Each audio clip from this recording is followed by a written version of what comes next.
I guess what we can say is step one's complete after Bob Myers steps away, Mike Dunleavy stepping in. Now the heavy lifting starts, Evan. Well, Steiny, I mean, the first thing we got to do is allow you a chance to take a victory lap. I mean, what? Well, about your source from a couple weeks ago that had Mike Dunleavy Jr. taken over as the next GM of the Golden State Warriors.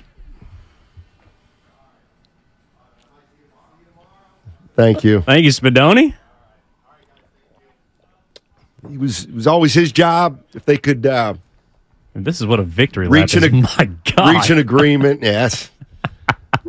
I feel better about saying the Warriors weren't going to win it, and then they didn't win it. Oh, my God. Getting Mike Dunleavy right. There he is. Mike Dunleavy has been around for about 6 years. I'm sorry. Yeah, no, that's right. 6 years with the Warriors organization. 15 years as a player. Started his career with the Golden State Warriors. And to me, there's two things that just jump out right away. And one is good luck. I mean, he has got a really tough job to start out with. There's not going to be any adjustment period. There's not going to be any, hey, settle in and take a look and then assess. I mean, he's got to make a decision on Draymond Green. He's got to be in on a decision about Steve Kerr. What do you do about Klay Thompson? So he's got a lot of things on his plate, including a draft in less than a week that he's heading up. So Mike Dunleavy is in the mix. I mean, he's not, again, starting slowly and easing into this job. That's the first thing. The challenge that he has, to me, is a great one.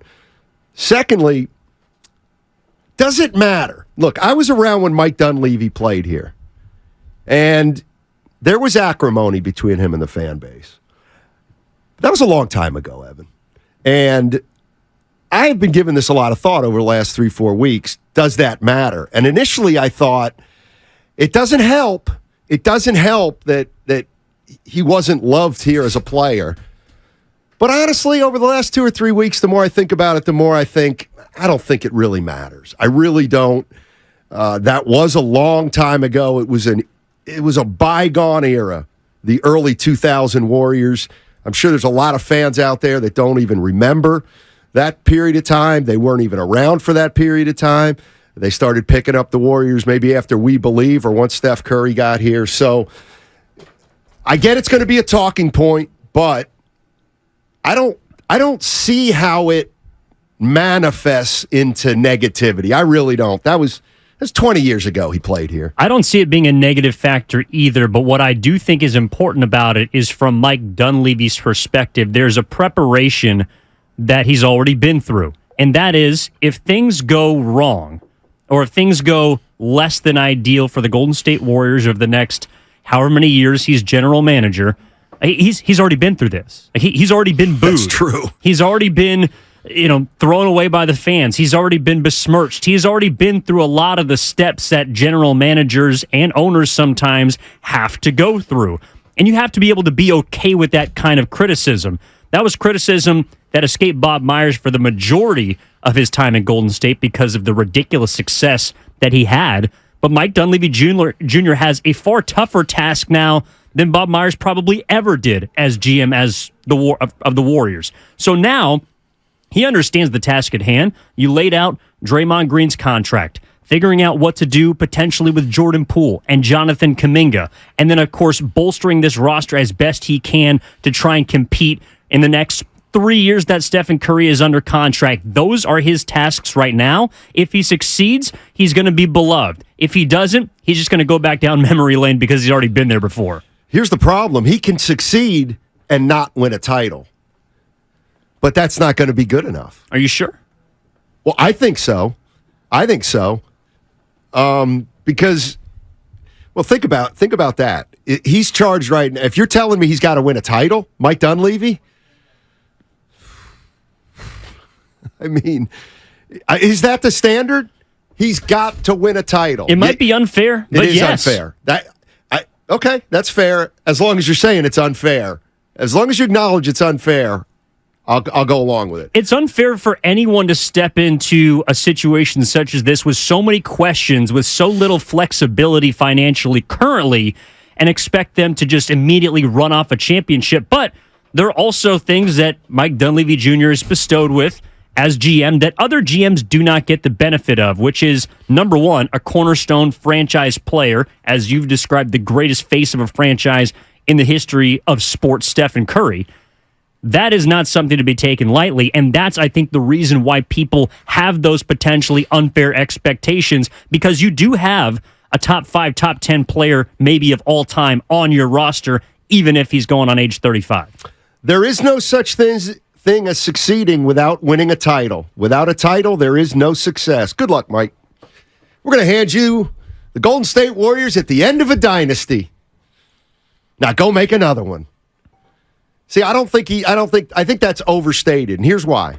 Let's say the Warriors take a guy, Joe Jones at 19. I was going to say Joe Smith, but Joe Spadoni. Yeah, we'll say Joe Jones at 19. The grinder.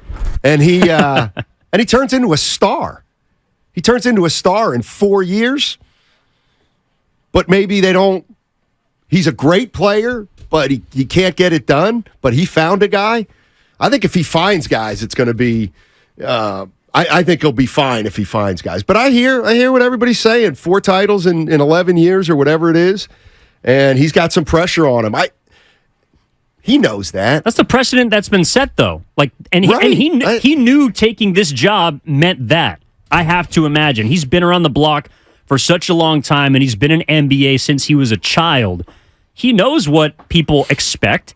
He knows that it might be unfair, but he also understands the noise that he's going to hear if it doesn't happen. And I think he's okay with that. Yeah, I think, remember when Gabe Kapler was hired by the Giants, and somebody asked him, you think you're starting in a hole? And he said, yeah, kind of, because of the situation with the sexual assault things that happened down with the Dodgers when he was there. Yeah. You think Mike Dunleavy's kind of starting in the hole? I mean, not as much as Kapler was. Kapler was airdropped into a literal rebuild. True. I mean, dug himself out of it with a 107 season that, until he actually wins a World Series, people will probably not give him credit for. So I would say Mike Dunleavy Jr. is in a far better situation than Gabe Kapler. The only thing is, of course, you're on the back end. It'd be like if Gabe Kapler, I guess, came in 2015. Right. The back end, you didn't know that they weren't going to win at that point, the Giants. Right. And people don't necessarily know if the Warriors are going to win now. But, again, you're a year removed, about 365 days from your last championship. I think any potential front office free agent would gladly take the situation that Mike Dunleavy has. I agree. No, it's a tough job to turn down. Well, because also there's only one guy who did it. But from your perspective, I think there are a lot of people around the league that expect him to fail. So that is the expectation internally from other people in his spot. Fail's an interesting word. If you're saying succeed is a title and a title only, I'm not going to use fail if they get to 4 straight Western Conference or 4 straight NBA Finals and lose. I think there's a way to succeed here, and it is to smooth over the next couple years and start adding more talent, young talent to this team as Draymond, Steph, and Clay get older. And I think they tried to do it with Wiseman, Kuminga, and Moody, and Poole to a lesser extent. And now they're basically saying, Mike, we got to try to do it again.